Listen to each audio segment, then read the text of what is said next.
Welcome to the Early Career Researcher Awards 2020. This is the 5th Early Career Researcher Awards, which is brought to you by the US-UK Fulbright Commission and Elsevier. My name is Vivienne Parry. I'm a science writer and broadcaster, but most importantly, I am the world's greatest early career researcher cheerleader. Hello to all of those early career researchers who are watching this. You're so welcome. So let me tell you what we're going to be doing today and why these awards are so important. Now, I feel strongly as someone who had the benefit of having a very happy time with free tuition and pensions and all those other things that we had. And actually, I know that all of you don't have those things, and you've got COVID, and you've got so many more pressures. So all of us in the upper echelons of science are doing so much, as much as we can, to help all of you early career researchers. And awards are one way to do that. So what are we going to do today? Well, we know that one of the things that's most important is international collaboration. And we've got 3 tremendous experts to talk about that with us today in a roundtable. And then after this, we're going to give out 7 awards. So I hope you're ready to celebrate on their behalf. So I've got to give you a bit of housekeeping first. So we're going to make this session really interactive, and the platform that we're using has a little post button, I'm told. So if you've got any questions, and I hope that you'll have lots during the international session because these are great experts, so use them while you can. We're going to try and answer as many of your questions as we can.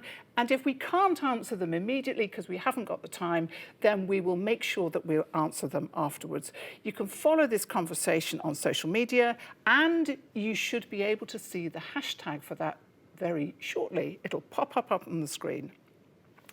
Now, first of all, with me online is Kumsal Bayazit, who's the Chief Executive of Elsevier. Kumsal, welcome. Thank you, Vivienne, and a very warm welcome to all of you. Thank you. Now, Kumsal, I know that Elsevier has been partnering with the US-UK Fulbright Commission since 2012 on these early career researcher award programs. What do these awards mean to you? Thank you, Vivienne. In a year where we all need hope and inspiration more than ever, it's our pleasure today to recognize early career researchers who are building a better future for society. These awards recognize outstanding performance, perseverance, and consistency by early career researchers. They aim to positively influence the confidence of young research talent, raise their visibility, and open up exciting opportunities for their academic future.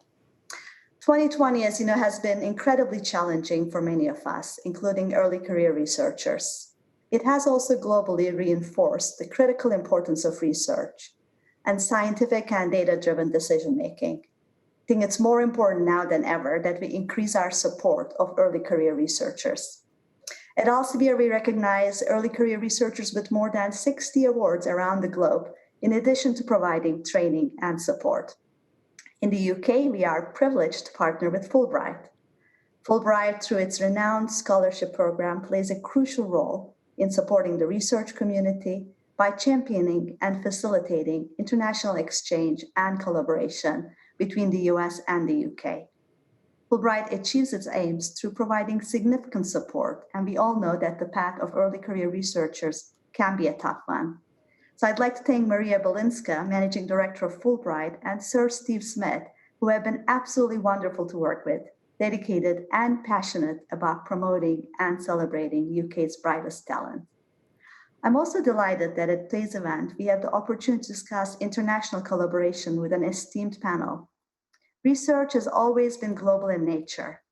In a world that may feel increasingly polarized, it's more important today than ever to ensure we continue to foster global collaboration. As a Turk who was educated in the US, married to a Frenchman, and who lived in Africa, Europe, Australia, and the US, I know from personal experience how enriching, personally and professionally, those international connections can be. So I look forward to the next hour or so to reflect on international collaboration and celebrate the incredible research of some of the UK's brightest talent. Thank you, Vivienne. Kaursal, thank you so much. I think you fully qualify there on your international credentials. Now, let's bring in our roundtable speakers for today. And with me online are from the US, Professor Joanne Berger-Sweeney. Hello, Joanne. And from the UK, Professor Steve Smith and Andrew Thompson. Welcome to all of you. Let me introduce each of you. So Joanne Berger-Sweeney is President and Professor of Neuroscience at Trinity College, Hartford in Connecticut. She was previously the Dean of the School of Arts and Sciences at Tufts University and was a member of the Wellesley College faculty for 13 years. And her research career has focused on neurobiology and memory. And she did the proof of concept work behind one of the most commonly used Alzheimer's drugs. And pertinent to today's discussion, she spent several years working in European labs. Professor Steve Smith is the UK government's international education champion, a post he took up after retiring as the Vice-Chancellor of the University of Exeter. I'm not sure that this job entirely counts as retiring, Steve. He's currently a Fulbright Commissioner and much, much else besides. He has a very distinguished body of work in the field of international relations, which qualifies him perfectly, of course, for our discussion today. And last but absolutely not least, I'd like to welcome Professor Andrew Thompson. He's the former Executive Chair of the Arts and Humanities Research Council and the current UKRI International Champion. In that capacity, he's responsible for UKRI's Global Challenges Research Fund, the Newton Fund, and the Fund for International Collaboration, as well as UKRI's planning for Brexit. How about that for a range of jobs? He's the Professor of Global and Imperial History at Oxford, and that really does qualify you, I think, for our most qualified, perhaps, international experts today. So, Steve, I want to start with you. Why do you think international collaboration is so important for early career researchers? Well, I think that it's really important for all researchers. I think for early career researchers, it's important to establish early on that the best research often is undertaken internationally, that no country, no group of scholars can stand outside the international research community they work in. And therefore, for me, international growth of knowledge has been one of the great drivers of the current era of how research is undertaken. We see it, of course, in the coronavirus research, but in all areas from the arts and humanities right through to medicine and the hard sciences. You get this view that the very best research is increasingly being done internationally. The citation data show that, and international cooperation, therefore, is vital for the very best research. Early career researchers, the earlier they can get into that world, the earlier they can work with others elsewhere. I think it just benefits them intellectually, benefits them from working in different parts of the world. So for me, the earlier they can get on the kind of way of thinking that the best research is often international is absolutely the way to go. Joanne, how about for you? I would agree. International collaborations are important, and I think they can set a stage for the rest of the collaborations throughout your life. It was something that I did very early in my career. It rapidly expanded my networks. But another thing that I found working with collaborators in different countries is that very often we were on slightly different cycles. Perhaps I was teaching and my teaching was heaviest in September and October. And for my collaborators, it might be a different time of the year. So in many ways, there was a possibility of a more even and continuous flow of our science because we were actually operating under different teaching, research, and submission of grant cycles. So it was very helpful for me. Andrew, what to you is the value of international collaboration? And you're not allowed to say there isn't any with all the titles you hold. Well, everything we've just heard emphatically, but I think what I'd add to that, Vivienne, is that it can make possible research that we couldn't otherwise undertake.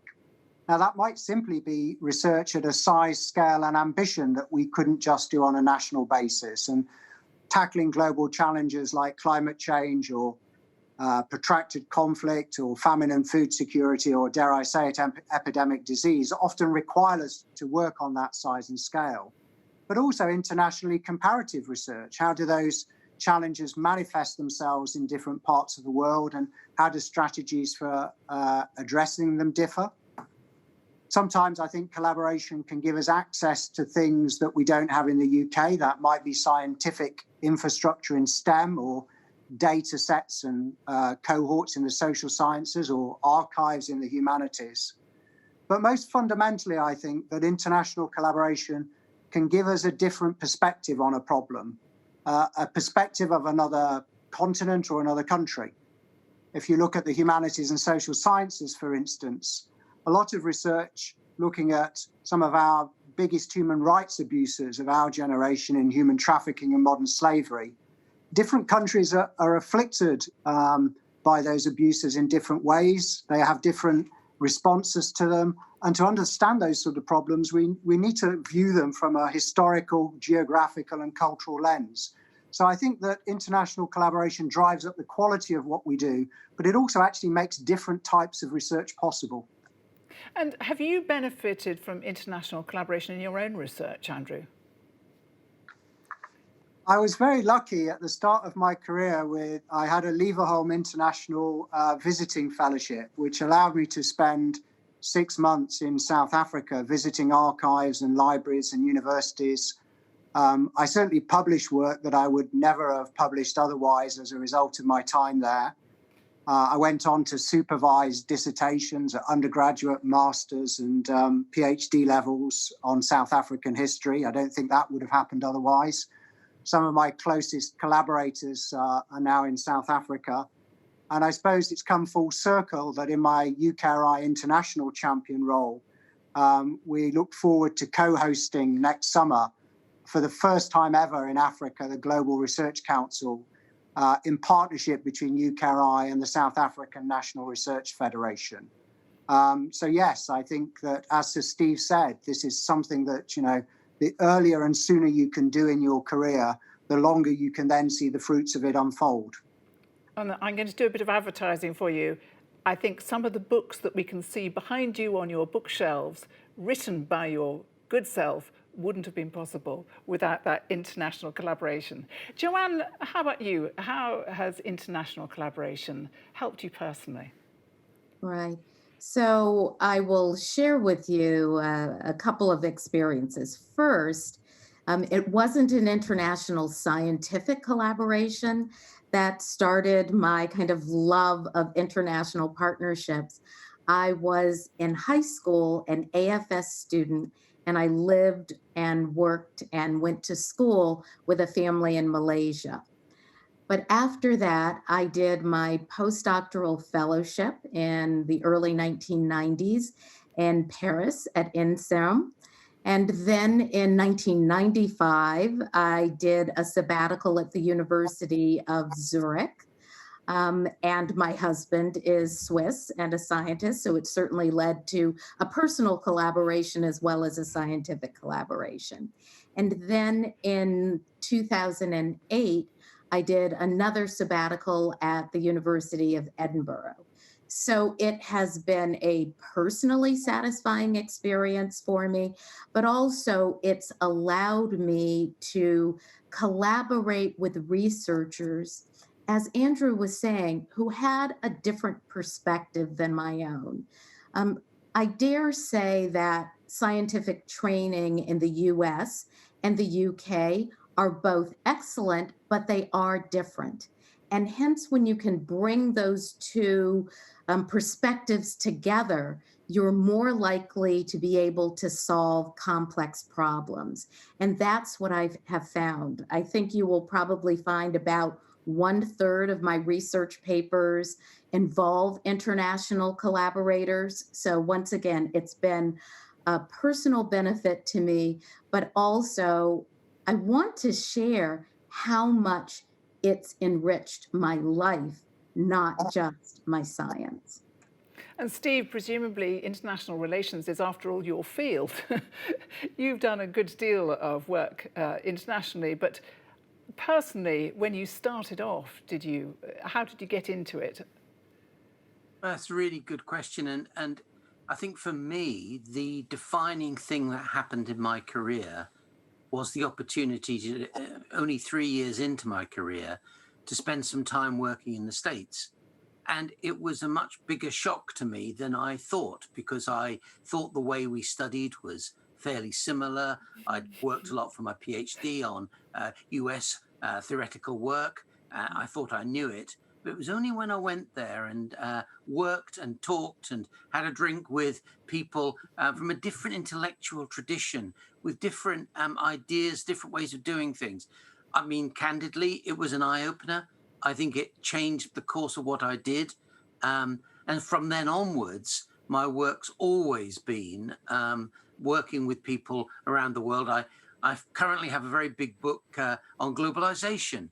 And the challenge as we go into the 9th edition is, how do we incorporate views from around the world other than just presenting a UK/US view of our discipline? And just last week, the editors were, myself included, were discussing the problem of one kind of monolithic set of knowledge claims and one view of the world on something as political as globalization. So right at the start of my career and right through to now, that problem, and it is a problem, by the way, it's not easy to solve because you have different views, but it's absolutely animated what I've done.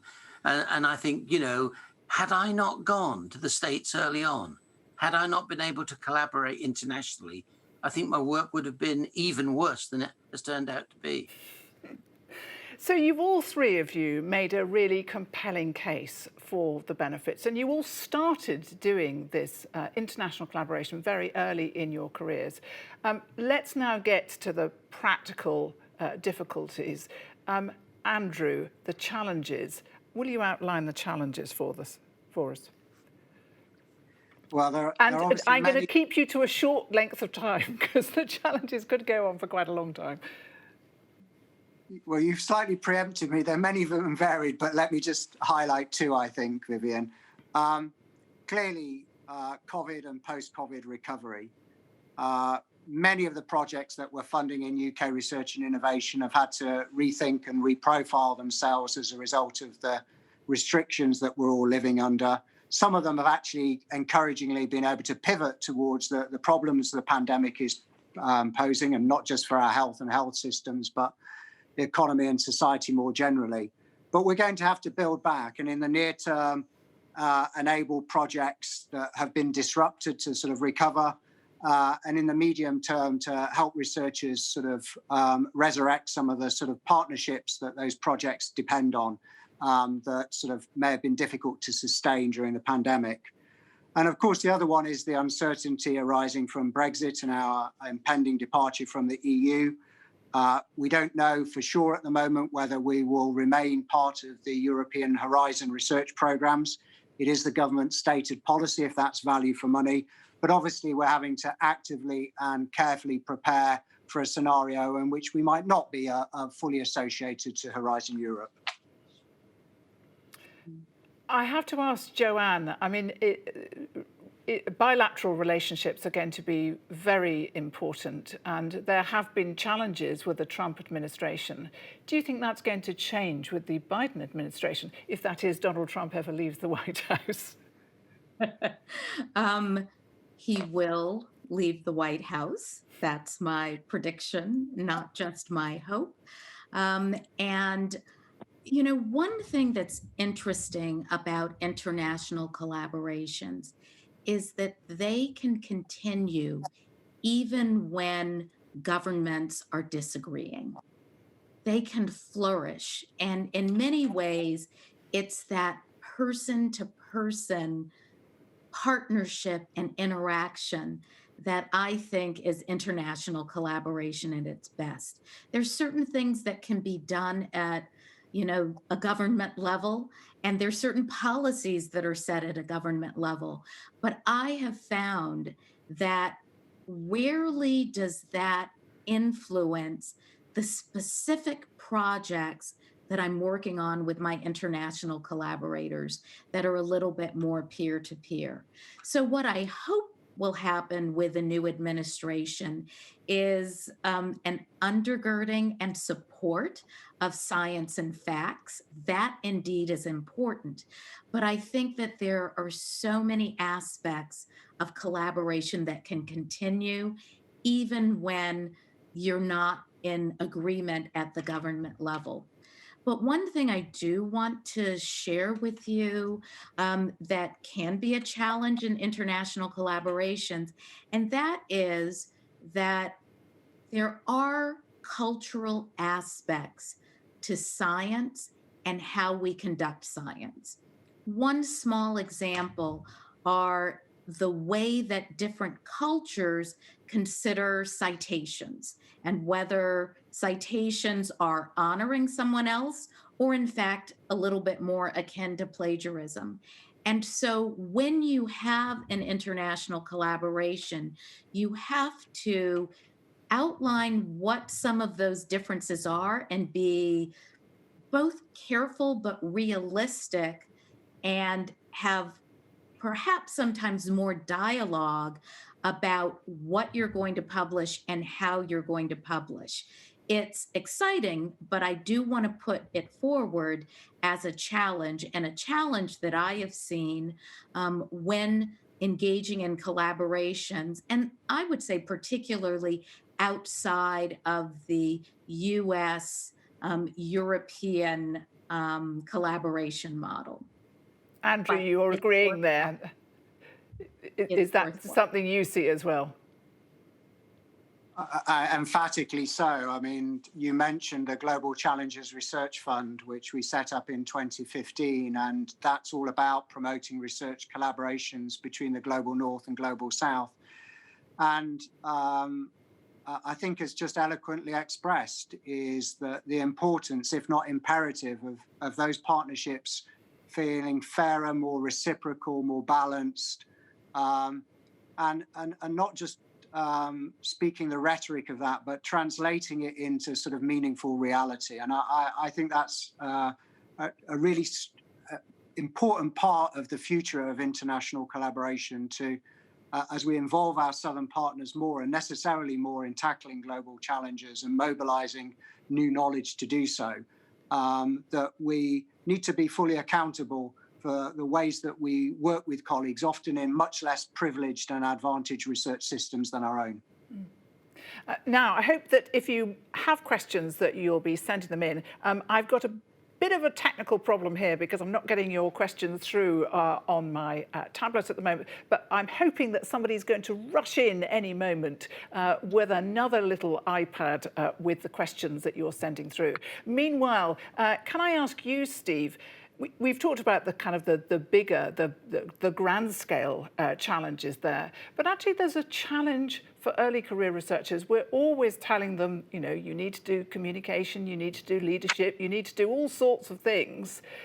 And here we are saying, and you need to do international collaboration as well. How do you prioritize, if you're an early career researcher, all these things that we say are good things for them to do? Yeah, that's a great point. I mean, the pressures on early career researchers now, let's not pretend. I mean, the pressures are enormous.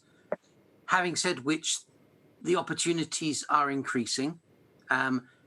Those of us in the UK, I think one of the great developments is the strength of government commitment to the research base, making more money available, and sparing his blushes, the work that Andrew has done, pushing for funds to encourage international cooperation has really paid dividends. And, you know, we're talking about a doubling of spending on research, in effect, in the next 7 years. So there's a lot of resource there.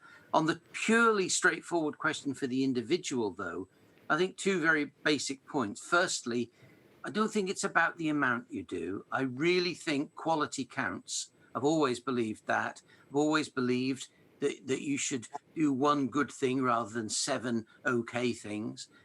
So don't feel the pressure of amount of activity, focus on the quality. And secondly, never feel backwards in approaching key people in the field. I wrote to the person who I did my PhD on, his work, asked if I could go and visit him internationally to do some work with him. And I was absolutely shocked when he said yes. And I was, a 26-year-old academic, and that was incredibly significant. So be bold, ask. And the truth is that if your work is really good and people can see the quality in it, it's the quality word that matters, then I think the future actually does look strong, because the future for the UK has to be to have a very strong research base across the board of all the subjects covered by our research councils. Let's now turn to the opportunities, because I don't want people to go away from this thinking it's all too difficult. I want them to think that there's a great path ahead for them. So, Joanne, let's start with you about opportunities. If you were at the beginning of your career right now, what would you see as opportunities for international collaboration? Right. So I thought maybe I'd share a story. And maybe I wasn't early career, but I was certainly not a senior researcher when I decided to do a sabbatical. I had my husband and I had 2 children. And I decided that the whole family was going to go on sabbatical. So I determined that I only had 6 months. I wasn't able to go away for a full year. And I thought it would be difficult to go someplace for only 6 months and my children to go to schools, because I didn't want to go and put them in American schools. The whole idea in my mind of going someplace was for them to be a part of the culture there. So I decided that our family needed to go to some place English speaking. And interestingly, I think the US and the UK share more or less a common language. And we ended up choosing to go to the University of Edinburgh because it was English speaking. I could place my children into public schools there. I could carry out my research. And so I decided it was going to be someplace English speaking. But then I looked for high quality research that paralleled my own research. And I discovered that Richard Morris was there at the University of Edinburgh, and so was Adrian Bird. And I was doing research in Rett syndrome animal models at the time. So I was able to first narrow it down to English speaking, then find the highest quality researchers who were doing things that made sense for me to collaborate. And then I just wrote letters, I think a little bit like I heard before, just be bold. I just wrote letters and said, can I come to your lab and do, a sabbatical? And the answer was yes. So the opportunity to have the whole package, high quality research, something interesting for my family. And I could tell you many stories of the wonderful experience that my children had going to school in Edinburgh. And my son, who was, I believe, about 8 at the time, and as a part of his college essay, he said, I knew when I went and could go to school in Edinburgh, I could really do almost anything. So that's an opportunity that I just wanted to share. Fantastic. We've got some great questions coming through here. There's a good question here from Philip Taylor. You know, he's saying how this, conversation is showing how good international research is, and that's very clear. But how can we continue this in the future in a way that's compatible with the climate emergency? Academic travel must be driving significant emissions. Steve? Well, I think actually we're doing it now, aren't Yes. we? I mean, I think one of the effects of the pandemic has been that everyone started to realise that an awful lot of things that we used to assume you had to get on a plane for or go to London for, you don't have to do. This is not quite as good as meeting in person in many senses, but I mean, I doubt that when we move back to the new normal, we're going to be traveling in the same way as before. So I think actually, in a very odd way, that the pandemic has actually shown what we can do. And added to that, of course, the kind of ubiquitous nature of social media, of email, of video conferencing now means that it's much easier than I think even a year ago to just, go on Teams or Zoom or whatever you're using and contact people, which I think means, and the early career researchers are far more tech savvy than people like me. So I actually think the opportunities are greater. And Philip's question is a good one, but I think the world has shifted and we're not going to go back to the old patterns. Agreed. And there's another interesting question from Leslie here, who says, and this is an interesting one, and what I want to put to you, Joanne, is the recent Elsevier report on gender showed men had male networks and women had women networks. Can you think of any actions to overcome this looking forward? And that's a very interesting point, isn't it? The way that we kind of associate, kind of segregate like Harry Potter sorting hats. Exactly. I have to think about that one because as you said that, I was running through my mind and thinking about my collaborators. And to be honest, they are both males and females. So I think it is possible, but I think like many situations, we have to be intentional about it.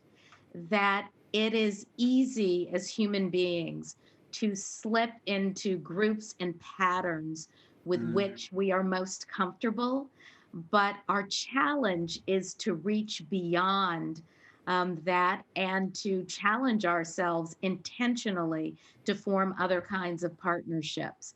So even though some of the first people that came into mind as collaborators were and international collaborators were other females, I just shared with you how when I was thinking about this sabbatical in 2008, I looked for people who were really strong in the field and just sent out letters, and it happened to be 2 men. So perhaps my short answer, be intentional, because there's so much evidence that the more diverse your team is, the better it will be at coming up with solutions to complex, wicked problems.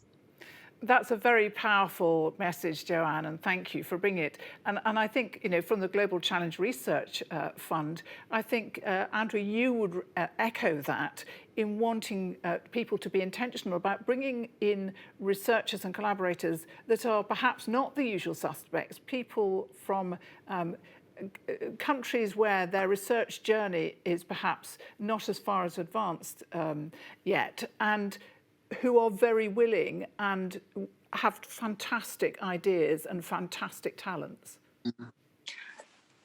Very much so. I mean, I think if COVID has taught us anything, it's that it's a global problem that requires global thinking and a global response. And therefore, I'd add to what Sir Steve was saying about maybe new norms around how much we need to travel internationally. Is how research gets undertaken might change as a result of this pandemic that we're living through. But I did want to go back to what Joanne was saying, because I think Black Lives Matter has provoked important debates about structural and institutional racism that we need to have in all institutions. But I think Joanne was also saying something a bit more subtle than that, which is that it is not always the mindset to default to diversity. And sometimes we need to make an action, a conscious effort to think about how we diversify the research teams that we're parts of and the research networks and the research collaborations, and not just assume that that happens as a matter of course, but it actually happens, I think, as a matter of sort of deliberate and concerted effort. And I think that's a really important and powerful point. So I want to end our conversation with some tips from each of you. We've had a very good tip for be intentional from Joanne, and another good tip from Steve about aiming high. And I'd actually say to you, my tip to all of you is, I know we're in times of COVID and can't do it at this moment, but have a meal, have some social function with the person that you intend to collaborate with. Because if you get on with them in a meal and over a glass of something, then you'll probably be able to collaborate with them. If you fall out even during a meal or they irritate you like mad, probably not going to work. Better to bail out now. So, Andrew, what's your top tip? Oh, well, maybe this. I think the other side of the coin to diversity is actually difference and learning to think differently and exposing ourselves to different cultures, different ways of sort of thinking, different histories and different pasts. And so I think it would be, as soon as you get the opportunity in your career, is go and spend some time abroad in a different university, a different higher education system and a different research environment. Steve, how about you? I think be bold. I mean, be bold intellectually. Be willing to challenge yourself. It's terribly easy to travel along certain tram lines because you've been trained that way. But the best work, actually, my best work I think I ever did, came through collaborating with a philosopher who just happened to have the next door office to me, and we did a book together. And I wouldn't have done that. I wouldn't have sought him out because, you know, we just literally had coffee together and talked. So I would say be bold, be willing to channel and challenge your kind of positions, but ultimately realize that the best work you can do is what's important. Stretch yourself. Don't settle for good enough. Try and do the best you can, and don't worry too much about the amount of it that you do. I see so many academics when I was a Vice Chancellor who worried about quantity. I think quality, as I said earlier, is the key. Joanne? I think my piece of advice is to reach back and help somebody else up. You are never too young to help someone who is younger and needing support. That don't wait until you think, when I'm a full professor or when I'm a president, that's when I'll start to reach back. My advice to everybody is start now. Start early, start young, and do it often. That's how we're going to make the world a better place and tackle some of these challenges together. Fantastic. Well, inspirational and insightful. Thank you to all of you. It's been such a pleasure talking to you, and I hope that it's given a lot of people both comfort and inspiration. Thank you. So we heard from Kumsal before, from Elsevier. Now let's hear from the other side of the partnership, Maria Belinska, who's the Executive Director of the US-UK Fulbright Commission. Welcome, Maria. Thank you so much, Vivienne. It's wonderful to be here. Maria, international collaboration, it goes with the territory, obviously, of the Fulbright programme. But why is international collaboration so important to you personally? Well, before I was at the Fulbright, I was a journalist and I specialized in international affairs. And so for me, international collaboration is sort of bluntly a no-brainer, because when you see the global challenges, as the panelists have been talking, to address things like climate change, to address pandemics, you need different perspectives. You need global perspectives to address problems we all have in our different countries, such as from racism to bullying at school. You learn from other countries. And so As a journalist, I have participated in many international collaborations, and I would say that yes, they can be messy, and yes, they can be difficult, but it's worth it, and not just for the journalism, and these are benefits that you get in any kind of international collaboration, in my view, which is that you build community. Our panelists talked about this. You gain understanding of other cultures. And actually, very interestingly, you also gain understanding of yourself and your own culture. Yeah, these networks are so important, aren't they? So you're partnering with Elsevier, and you've been doing that since 2011 for this Early Career Researcher Award Programme. What have these awards come to mean for you at the Fulbright?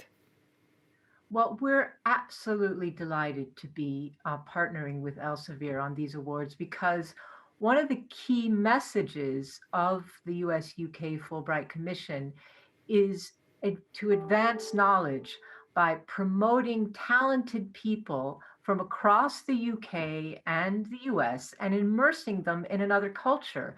And that's why it's so wonderful to be here today to celebrate the work of today's winners. And I really want to thank everybody at Elsevier, and in particular, CEO Kumsal Bayazit, for putting together such a positive event. As Kumsal herself said, it is very important to have these positive, constructive events right now, and which bring us hope about how this work is going to be impacting everyone's lives and into the future. And so I'm really looking forward to hearing about tonight's winners now. Thank you, Maria, so much.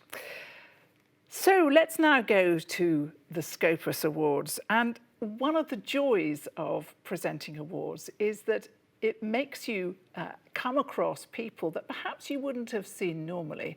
And then, of course, you latch onto them and you become like a kind of sort of stalker, and you watch their careers as they progress upwards. And I can't tell you how much joy it brings me personally to see those early career researchers that I kind of nurtured or saw in their early part of their life becoming soar away successes. It's fantastic. And the people who've previously won this award have turned out to be pretty stellar in their careers. We're going to have a little video now just to show you what some of them have done.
Well, I want to welcome back now Steve Smith, who is head of the jury for the Scopus Awards. Welcome, Steve, again. Now, Steve, usually awards are given to senior researchers of, in their prime, as I would call my age. But there's clearly a trend to give out awards much, much earlier in the career and to ECRs. And we've seen a number of awards come up recently. Why do you think these kind of awards are so important to early career researchers? Well, two comments. Firstly, I think it's great to recognise the quality of individuals early on. It's a tough old world out there, and it's very tough at the moment for early career researchers, and has been, for a number of years. Certainly since the financial crash over a decade ago, it's been tough. So I think anything that promotes excellence, and not with the usual suspects, not with people in the middle or near the end of their career, but people at the start, I think is a really good thing. The second thing, of course, is I think there's just an increasing realization that excellent work is done at all ages. As a Vice Chancellor for 18 years, I was amazed by how many of the promotion cases were coming through with stellar references, and people were very young in career terms. And I think it's just important to say what matters is not age, it's the ability and the quality of the work that you're doing. And I think it's fantastic that these awards recognize the excellence in early career researchers. Now, these awards, they're not nominated in the normal sense of the word. Tell me, how are the Scopus Awards made? And tell me a bit about the jury. So the awards are, as you said, you don't apply. They're based upon, in the 6 categories, the Scopus data. You go on the Scopus website and you can see all the data sets that exist there. As you know, Scopus has 24,000 titles, 5,000 publishers, 1.7 billion references, and is amazingly authoritative in terms of the data it puts forward about an individual's performance. So from those data, you look at people who didn't publish until 2017. They can't be involved in big papers, with over 100 authors. And then we have a jury panel that does all the hard work of selecting who is to win. We had 18 jury members, 3 per discipline, some of whom are attending this ceremony. So can I just thank them? And the key point is that they look at the data, and then I get all the results, and I make sure that there is consistency across the categories. And if there is a difficult decision with a tie, they put forward a recommendation and their reasoning. And that's the only thing I have to do, other than to make sure that it's carried out in the strictest quality thresholds. And it is. So I think we want to thank our jury members, and I think we can now watch a short video to thank them.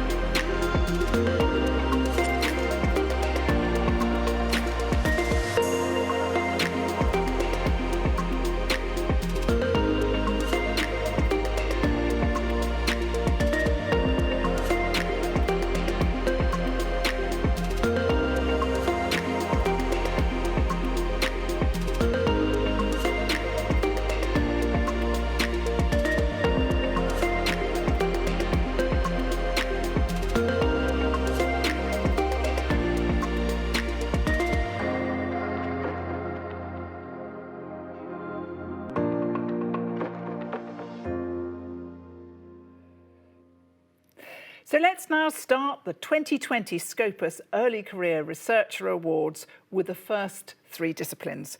And we start with the social sciences discipline, and the winner is Lisa Bardak. Lisa, from the University of York. Hello. Hi, thank you. So Lisa is a psychologist, and her research is on education, in particular the skills of teachers. The next discipline is arts and humanities, and the winner of this discipline is Carl Ehrman, who joins us from Sweden. Hello. Hi. And his research is in digital ethics, which is fascinating and affects all of us. Who controls our digital legacy, our playlists, our photos when we die, and where does it all go? Dead profiles may eventually outnumber live profiles on Facebook. The next discipline is the physical sciences one, and the winner is Matthew Hamer, who joins us now from Manchester, and he works at the National Graphene Institute developing new materials. Congratulations to all of you. So, Matthew, how does it feel to win this award? It feels fantastic. It was completely out of the blue, completely unexpected, but it's it's definitely welcome. And yeah, it's a huge honor. I'm really grateful to receive it. Lisa, how about you? What does it mean to your career? To me, receiving this award, first of all, it means recognition for my research and a validation of my efforts and of what I have achieved so far as an early career researcher. And of course, the award also gives me confidence that I'm on the right path, and also it encourages me to strive to do even better. And also because winning this award would not have been possible without the support of my mentors. And for the years I spent in the UK and at the University of York, I particularly want to thank Rob Klassen. So therefore, I'm very happy that by receiving this award, I can also give something back as this award. I feel it's not only for my research, but for our research. And it will hopefully also increase the visibility of our research. Carl, how about you? I mean, of course, it feels fantastic. I actually thought it was a spam email when I first saw it. I thought, surely this can't be intended for me. It was almost like, some Nigerian prince that's your distant relative and you've inherited their entire bank account. But then I realized it was a real email, so I was very happy. I think just as Lisa said, the award really gives you the confidence to pursue your curiosity. It allows you to be bold and believe in your ideas, which we heard from Steve earlier is such an important, it's really key for good science. So that's beyond the money and the recognition. That's what I take from this award. That's great stuff. Just tell us a little bit about your research, because I'm sure it's fascinating to everybody, this idea of our digital lives existing well into the future. Yes, so just as you mentioned in the intro here, nearly everything we do online leaves some kind of trace behind. And my research is on what happens to those traces after we die. Not only what happens to your individual data, your Facebook profile and your search data and so on, but rather what happens to our data as a generation, as a collective problem.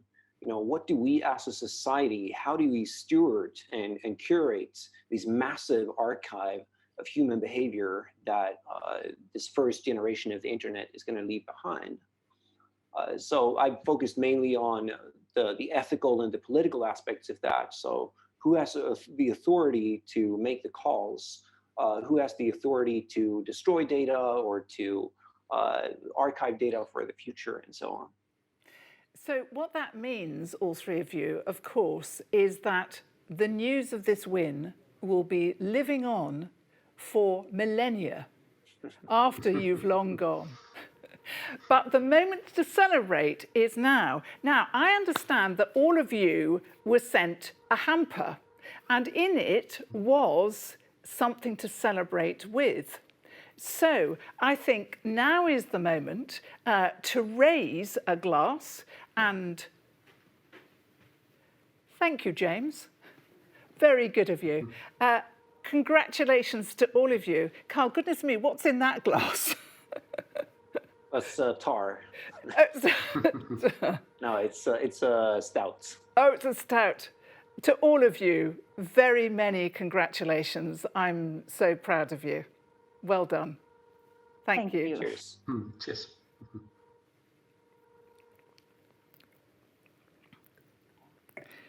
So let's now continue to our next three disciplines, and we're going to start with biochemistry, genetics, and molecular biology. And the winner of this discipline is Yasunori Watanabe from the University of Oxford. Yasunori, hello. He works on viruses, including, yes, SARS-CoV-2, the cause of COVID. And he works on their cloaking skills, the way that they cover themselves in sugars stolen from their hosts to evade the immune system. The next discipline is environmental science, and the winner of this discipline is Ivona Bisaga, who joins us all the way from Rwanda, which I think is where you got stuck during lockdown, wasn't it? So Ivona is a research associate straddling both UCL and Loughborough universities and works on the Modern Energy Cooking Services programme. And she has a background in off-grid energy like solar, and the programme enables access to clean energy for displaced people. The next discipline is medicine, and the winner of this discipline is Lewis Steele from the University of Glasgow, who joins us from Glasgow, I think. And Lewis works with UK Biobank data, looking at how lifestyle factors affect health. And his own research looks at how exercise might help patients with inflammatory bowel diseases like Crohn's. So for you, how does it feel to get an award like this? It's a big honour early in your career. Yasunori. Yeah, it came as a real surprise, and yeah, you're right that it is a big honour. I would also just like to say that research is, it's quite a collaborative effort, and it involves a lot of teamwork, especially in the lab. So I'd just like to, thank my lab mates as well. You're allowed, all of you, to thank your lab mates and your teams, but you are also allowed to just brag. Today is your day. So you're allowed to be, not to be humble today. Ivona, how about you, receiving this news while you're far from home? Yeah, I'm just going to echo everyone. Really, it was a surprise. It was unexpected, but of course, it was really nice to hear that there is, somebody out there who's looking at my work and thinking that it's it means something and that it's recognized. So yeah, I really thank the panel and obviously Scopus, and I'm glad that these awards exist, because I think, we early career researchers do sometimes need that reminder, and if this is one of the ways, then that's great. So certainly a great honor. Lewis, it's great to think that people are looking at your work. Ivona has just said, is it almost in surprise that people would be looking? But of course, really good work shines out. And does it comfort you really to think that now you've got this award, that maybe perhaps more people will be looking at your work? Yeah, I think so, definitely. It's definitely a nice feeling to know that you're doing work and putting work out there that's being recognised and hopefully being impactful to people, and hopefully taking on an award like this will just provide a platform and bring even more exposure to the work that's going on, not just for myself but for all the winners and within all the groups that they do. Yasunori, you are one of the researchers who's had to very rapidly switch tack from what you were doing before on other viruses. Now there is only one virus. How has that been for you? To be honest, the work that we do is the same, and we used to work on other coronaviruses before this current pandemic. So the work is the same. It's obviously just a lot more time pressured, but it's good. And has that been helpful to your career, do you think? Do you think that this big COVID focus will actually advance some of the science? Well, no, it's obviously advancing the science in the area, but it will help the researchers associated with it too. I definitely think so. I think a lot of virologists who worked on other viruses such as HIV have obviously switched over to work on SARS-CoV-2. Yeah, and I don't, it's out of necessity rather than anything else. And how has COVID affected you? Well, obviously, Ivona, it's affected you terribly because you're now in Rwanda and you haven't been. How long have you been there now? Yeah, it's been a while. So a little while since before the lockdown. But in a way, it's not a bad thing, because bulk of my research is actually out here in East Africa. So Rwanda is probably not the worst, place to be, not least because they're dealing with the virus quite well, but also because my work is actually here in the region. I mean, East Africa is, hosting a lot of displaced people, but also there's a lot of work that needs to be done generally across the board on energy access. So it hasn't been too bad, but yeah, it's been a while. So probably next year we're looking at, making moves. But your work is so important, giving energy access to people who do not have access to any energy use, not just clean energy use. For sure, yes. I mean, energy, both electricity access and access to clean cooking is incredibly important for, leading healthy, productive lives. And a lot of people are still deprived of those services. So yeah, we're working, as a massive team of researchers and academics, practitioners, private and public sector sort of representatives on tackling this challenge and trying to tackle it together. So yeah, hopefully, even though Lewis, there has certainly been a huge barrier in making progress, and potentially we're going to be looking at, but yes, sorry, just done now. Please go ahead. Lewis, has COVID interrupted your work much? Yes, well, of course, all face-to-face clinical research has been was cancelled for approximately 6 months, nearly 7 months. So my research has very much changed from running clinical trials to almost being confined within these four walls, and switching to actually writing up sections of my thesis instead of data collection. So it's sort of almost expedited the writing process for me a little bit. So it's been nice to actually get back to collecting some data in the past couple of months, and getting back to some interactions with patients and their families. So there are silver linings for all our award winners today from COVID in one way, even if it only means that you actually write up something that you've been putting off for a very long time. I think now is the moment to congratulate you. Do you have your glasses to hand? Ivona, I'm not sure a hamper will have reached you, but we hope you've got something good. It has reached my teammate, so thank you very much to her. And Yasunori, we love the mug. I'm in the lab, so I'll drink. Congratulations to all of you. I'm really proud of you, as indeed are all, no doubt, your teams and your mums and dads. Well done. Thank you very much. Oh, I love giving out awards. It's so lovely to see such a talented generation of researchers coming through. So now let's go to the Researcher's Choice Communication Awards. Now, communication skills. I'm a broadcaster and a journalist. Of course, communication skills, I would say, are really important. And in fact, it's been my life's work talking about science. Actually, it's really because I could never do science very well myself that I went into science communication. But actually, it's given me a great deal of pleasure to be able to explain science and to be able to help answer people's questions about science. And we have another guest today, Laura Hood from The Conversation. And the conversation has been really important for academics and a very good way of helping them communicate. So, Laura, early career researchers are asked to do a lot. I mean, international collaboration, leadership, and they're asked to improve their communication skills. How important are they to an early career researcher, do you think? Yes, it is a lot. I know that it's a hectic work schedule, but it is absolutely vital, I think, in this day and age. I'm not going to say that you can't have a successful career without doing communication, but I do think that it's a powerful way to open up career opportunities for yourself.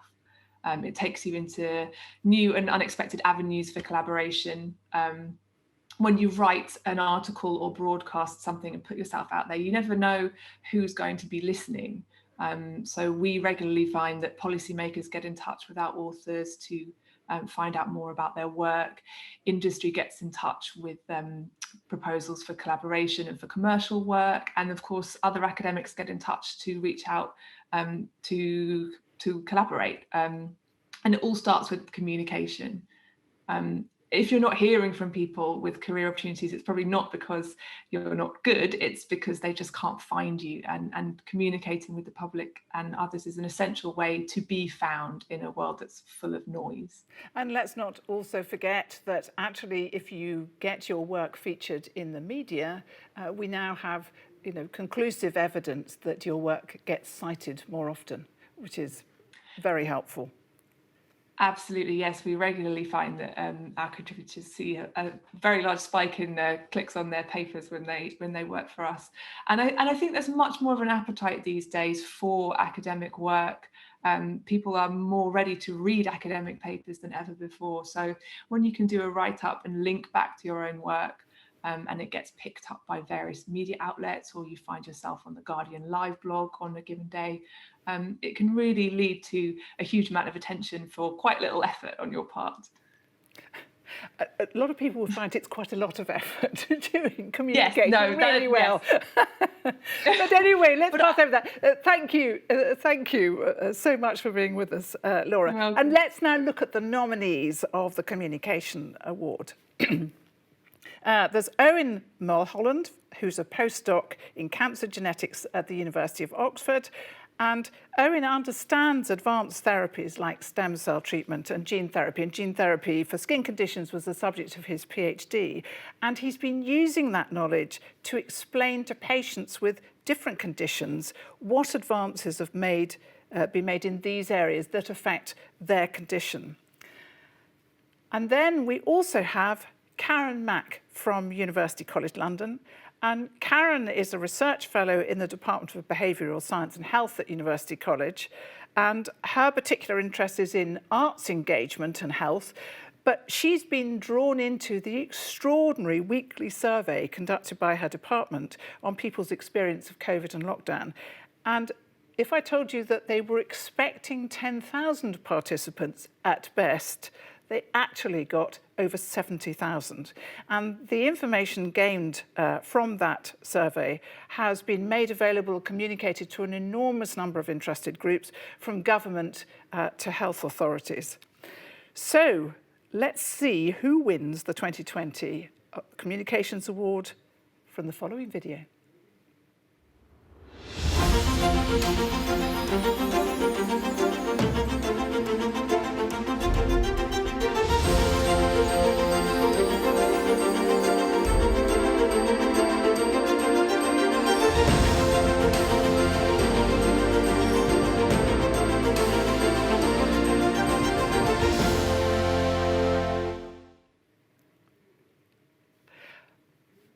Well, I couldn't actually see the film, but I could see Karen's face as she was watching it, which was a picture. Karen, congratulations.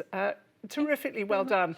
And you've really been thrown into this in the deep end, haven't you? In particular with that survey and indeed your own work. It's meant that you've had to speak to absolutely everybody, not just a single audience, but many, many different audiences. Thank you, Vivienne. Well, well done, well done. So let's can I ask just one question actually before we go, because how much has it meant to your research that you've done this communication? What has it added to what you've been able to achieve? This award really means a lot to me because I have been doing quite a lot of work in public engagement, including leading a public event, inviting the arts practitioners, the health professionals, and also academics to come and to discuss how we could let people to know the importance of doing the arts and also the barriers to engage in the arts. And so this award will motivate me to continue facilitating the two-way conversations between my work and also the public interest. And hopefully this will also maximize the potential impacts of my work. Fantastic. Thank you so much, Karen, and congratulations. And I hope there's a glass for you when you get home as well. Oh, have you got one there? I've got one, yeah. Oh, hooray. Congratulations. Thank you. Thank you very much, Vivienne. So we'll say goodbye to Karen, and it's goodbye to all of you. Thank you so much for joining us today. Congratulations again to all the winners. And if you've been a winner of this award, do what Joanne Berger-Sweeney was suggesting, which was help bring up somebody, drag someone up from below you to make them potentially the winner of these awards.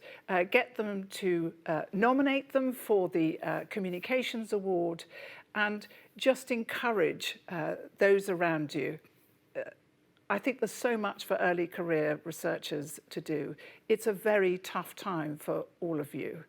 But I hope in recognising some of you, we've actually recognised all of you. Thank you to Elsevier. Thank you to the US-UK Fulbright Commission. And once again, congratulations to all of our winners. Goodbye.